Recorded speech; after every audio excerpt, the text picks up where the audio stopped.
You know, this has always troubled me. Why is it that ever since the introduction of Control Plus, none of the larger sets ever got any B models, including the manual ones? Alternate models have been around since LEGO Technic first began in 1977, so getting rid of such an iconic feature is extremely controversial. Today, I have identified two main reasons for why B models should return. So the first reason has to do with encouraging creativity. By having two official models rather than just one in a single set, you immediately have a wish to build both rather than just the main model. When you build the B model after the main one, you can learn so many new building techniques, expand your knowledge, and apply it to your own creations. One of the biggest examples is the bucket wheel excavator of 2016. The main model was great, featuring an amazing GBC style feature where the LEGO pieces would be picked up, transported along the first conveyor belt, then dropped onto the second one, and then finally dumped out into the little hauler. The B model was the amazing mobile aggregate processing plant,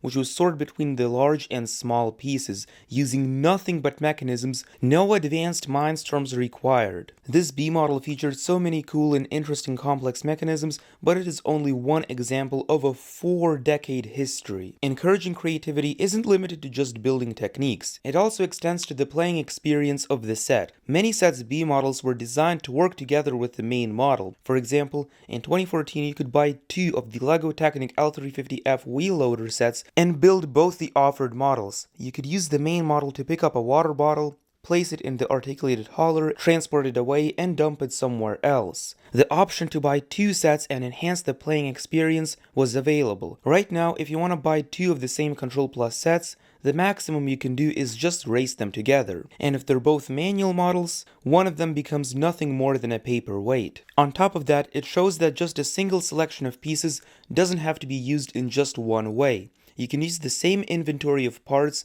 for a variety of different models. LEGO Technic designer Milan Reindl has created a ton of alternate models for the 4117 race plane, and just take a look at the variety. We have a Stegosaurus, a pigeon, a dragon, a cobra, a helicopter, and so many more. This is an example that just a small selection of parts doesn't limit you to just one model, and advertising B models on the back of the boxes of large sets proved to many new fans of LEGO that their only limit is their imagination. If you love LEGO Technic and you want to uncover all its secrets, such as why Control Plus is so controversial, news about the upcoming sets, as well as the rarest gears and motors of all time, then make sure to subscribe and turn on notifications. No pressure though.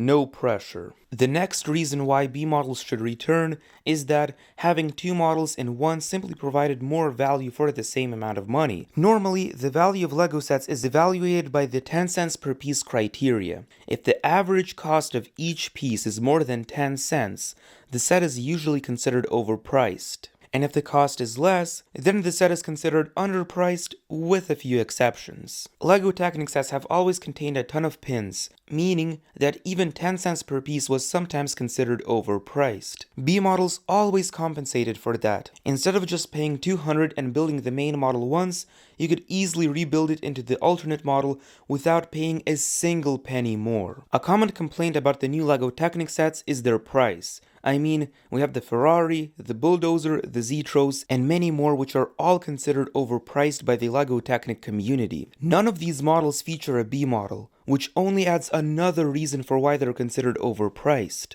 B models in LEGO Technic should absolutely return.